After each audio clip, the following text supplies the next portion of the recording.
тагнуулд ажиллаж байхад бол Монгол одоо би Оросд цэргийн холбооны дээд сургууль төгссөн. Төрийн нууц юмн дээр хятадуудыг ажилуулахгүй юу да тэгээд. Ер нь тагнуулынхан маань намайг харин баг тоохгүй шхуу. Би уулзах гайл очдгийн дандаа байхгүй дарга байхгүй гэл. Үүдний энэ 98 оны 2 сарын 7-ны орой би атуусан сууж явахгүй юу. Тэгэхэд миний толгой дээр ингээд нэг гал асаад байгаа юм шиг болоод. Намайг Отгонбаатар гэдэг. Одоо 60 гарын настай. Залуудаа хүүхэд байхаас эхлээд л хойно мандал хариулаад 4-5 тагаас морунаад л. Тэгэл хөдөө өссөн. 20 настай цэрэгт явсан. 10 жилээ энд төгссөн. Тэгээ 1-р 10 жил Бадарч багшин гэдэг. Тэг гашаарсан байвал хуучин буянт. Би ээжтэйгээ л өссөн юм байна. Ээж эмээ өвөө. Өвөө маань самбуу гэдэг хүн байж байгаа 5 настай өнгөрөөд. Тэгээ тэрнээс хойш би гэр толгойлоод. Тэгээд эрлийн хүн энэ төр манайхаар ирээд Отгонбаатар гоо хайчаа энэ төр гэдэг жоохон 5-6 таа байхад тиймэрхүү л айл байсан. Тэгээ эмээтэйгээ их хамт байдаг. Эмээг маань тисэн гэдэг тийм их ухаантай тийм мондөг. 20 настай цэрэгт яваад энд жолооны курс төгсөөд гачгаар хийж байгаа гэсэн. 10 нэлээд гайгүй төгсчөөд тэгээд гачгаар хийсэн. Тэгж байгаа жолооны курсээ төгсөөд цэрэгт явсан. Би 3 жил Пүүжингийн ангид албаасан. Он цанг байсан манай. Тэгээд ер нь тэр юуны ангийн бурхан жолооч гэдэг байсан намайг. Нөгөө Пүүжинг ингээд урт маш урт 24 м Пүүжингийн чинь ингээд тэр юунд оруулахад гаражт оруулахад маш хэцүү байдаг. Хурц оруулдаг тийм. Тэгээ би өдөр болгон бэлтгэл хийдэг учраас маш сайн хийдэг болсон. Тэгээд нэг сонирхолтой юм гэвэл 1981 онд 60 жилийн ойгоор цэргийн параданд явсан. Би хаалгад халаа авах цэрэг одоо баг шинэ цэрэг байх таа. Бусд нь бол дандаа халагдсан цэргүүд үлдэж параданд явж байлаа тийм. 3-р ангиас л ном уншиж эхэлсэн л дээ. Намайг номхон бор гэдэг ер нь тэгээд байранд байдаг сургуулийн хүүхдүүд гадуур тоглож байхад би ном уншаа сууж идэг. Хүүхдээ уран зохиол бас эхлээл ер нь янз бүрийн ном уншсан да. Хүүхэд байхаас. Сүүлийн үед бол одоо ер нь унших заавч юм уу олцоод байна. Яг таны мэдхүй талын номыг их уншдаг болсон л доо. Эхлээд бол 10 жилд байхдаа энэ төр бол дандаа уран зохиолын номууд их уншсан. Монте Кристо гүн ч юм уу. Тэгээ Монте Кристо гүн их гоё зохиол доо юм. Тэгээ Тунгалаг Тамирвайн олон сайхан номууд. Энэ болохоор Эдгар Кейс гэдэг хүн Америкийн нэгдсэн улсад унтаа зүүн биелэгч гэдэг тийм маш мундаг хүн байсан юм билээ. Дээр үт. Тэгээд энэ хүний хэлсэн юмуд нь яг биелдэг. Тэгээд энэ номыг зохиосон Дурнаулын Мелхиседекий гэдэг хүн дэлхийн тэнхлэг 1998 оны өвөл өөрчлөгдөнө гэсэн боловч азар ийм зүйл болсонгүй гэд мэдэхгүй байгаа байхгүй юу? Юу болсныг. Нэг Канадын нэг эмэгтэй бас дэлхийг аварсан гэж бичсэн байгаа энэ дээр би олохгүй байна. Тэгэд энэ дээр би өөрийнхөө тухай энэ 98 оны 2 сарын 7-ны орой би атуусан сууж явахгүй юу? Тэгэхэд миний толгой дээр ингээд нэг гал асаад байгаа юм шиг болоод.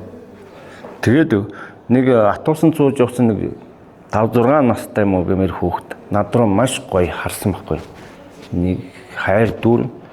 Тэгээд энэ тэндний маргааш нь одоо би ганцаараа хонж исэн нэг газар тэгсэн чи хотод л доо 98 оны 2 сарын 8-ны өглөөний 4 цагт маш хүчтэй тийм дэлхийд маш их өөрчлөлт одоо суурил болох гэсэн тийм эрчим гэдэг юм энерги орж ирсэн надад мэдрэгдсэн байхгүй юу. Тэгээ би маш их айдас хүчтэйгээр гараад нэг үстэй дээлсэн. Тэрийг гадагш нь харуулж өмсөөд тэгээд би юм хэм өргөж аврал гуйсан байхгүй. Энэ номыг уншсан хүн бол яг мэдэх ёстой байна. Энэ дээр би бичээд тавьчихсан байна. 1998 оны өглөөний 4 цагт үүнийг Монгол хүн гүйцэтгэж чадсан буй заа гэд. Дэлхийд суурил болох ёстой байсныг өөрчилсөн. Тэгээд энэ шин төрөлт гээд одоо нэг сүнсний чирэгт сүнс гээд ярьж ин лээ. Одоо нэг калигаас өөр кали тэр лүү шилжихэд чирдэг тийм сүнс. Би өөрөө чирэгчийн жолооч байсан л да. Нэг сонирхолтой юм хэлэхэд тэр цэрэгт байх та. Одоо энэ драк гэдэг тийм маш том тэрэгнүүд. Тэгээд энэ шин төрөлт гэдэг дээр дараагийн болох зүйл харин таныг их чочиржуулж магадгүй танд мянган жил өнгөрсөн мэт санагдах 3 өдөр хоосон түнэр харанхуй төвж байгаа мэт гинэт санаандгүй нэгэн хормын дотор таны хорвоо ертөнц бүхэлдээ нэг тесрэлтээр цагаан гэрлэр дүүрэх болно гэд. Эний өмнө бол тэр мянган жил болж байгаа шиг тийм зовлонг бол би өөрийн биеэр 2008 оны үйл бас 2 сарын үед баг мэдэрсэн. Тэгээд ингээд яг энэ бол нууц дамжлагтай юм аа бас монголчуудын хувьд бас нэг яриад байхааргүй. Энийг би бас нэг ярмааргүй байна. Гэхдээ яг би ингээд дээшээ нисээд явчихж байгаа шиг. Одоо надтай хамт байсан игч маань Цэрэн Дулам гэдэг хүн байгаа. Энэ Баян мөнхөд би нислээ гээд ингээд гэртээ ингээд энэ газар дэлхийтэйгээ ингээд дээшээ хөөрөөд явчихж байгаа шиг би тэгээ үсрээд ингээд гэртээ ингээд байсан юм байна. Тэрийг бол мэдэх хүн, гэрчлэх хүн байгаа. Тийм иймэрхүү юмнууд болж исэн. Тэгээд хагас хуусаас нь ярихад бол тэгээ энэ хүнтэй л уулзах юм бол их юм тодорхой болох байх гэж би бодоод байна. Энэ номыг бичсэн Америкт байдаг. Энэ 2-р батн би татгалзлаар захиалж авчруулж байсан. Номын санд ганцхан байгаад хүмүүс төр нь харагддаг маань.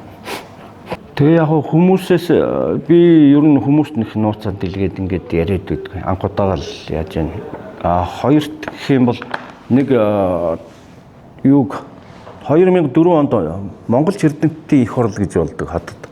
Дэлхийн бүх орнуудаас одоо Монголыг судалдаг улсууд цугладаг.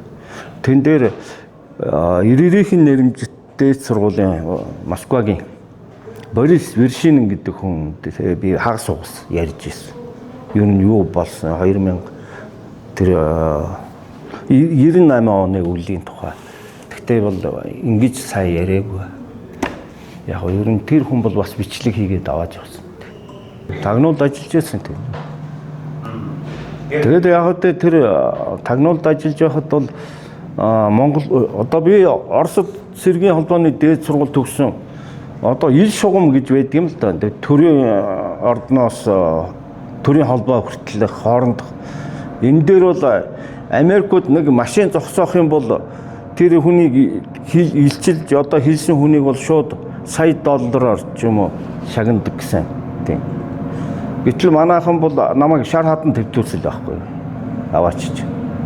Тэн дээр хятадуудыг ажилуулсан. Төрийн нууц юм дээр хятадуудыг ажилуулахгүй юу да тэгээд.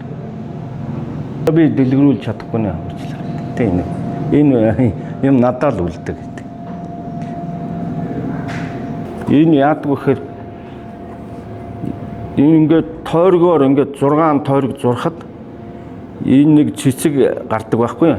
Энэ болохоор бол харь ертөнцөөс бидэнд үлдээсэн тийм Египтийн тэр нэг юун дээр сүмийн хан дээр байсан зургийг энэ хүн олж авч одоо энэний тухай. Эдгар Кейс гэдэг л Америкийн одоо 1920-30 оны хүртэл амьдарч байсан юм да. Тэгэхдээ унтаагаараа унтаж байгаад бүх юмыг урьдчилж хэлдэг. Тэр нь болохоор энэ 98 онд өөрчлөгдөн гэсэн тэр нь Азад болсон гэд бичсэн байна. Тэгээ Азад болсон тэгээд тэр нь бол нууц хэвээрээ үлдсэн байна. Тэр нууцыг би задлж илээ. Ер нь тагнуулынхан маань намайг харин баг тоохгүй шухуу. Би уулзах гайл очдгийн дандаа байхгүй дарга байхгүй гэл. Үүдний жижиг нөгөө хаанаас хаалгах чинь гэж үүдний жижүүр нь байнга л би 3 4 жил явж байна. Би тагнуулаас нөгөө тэтгэврт гарсан. Тэгээд нэг 36 сар юм уу 18 сарын мөнгө олдох юм болов уу гэж очдгийн. Тэрийг л асууд. Аймгийн тагнуулын газар л да. Хотод бол сарын дараа уулз гээд айгүй тийм бас их хүндрэлтэй очоод л яахгүй л болохгүй. Би чи 2 жил хүүхдээ хараад гэрээс ирнэ гарсангүй дээ.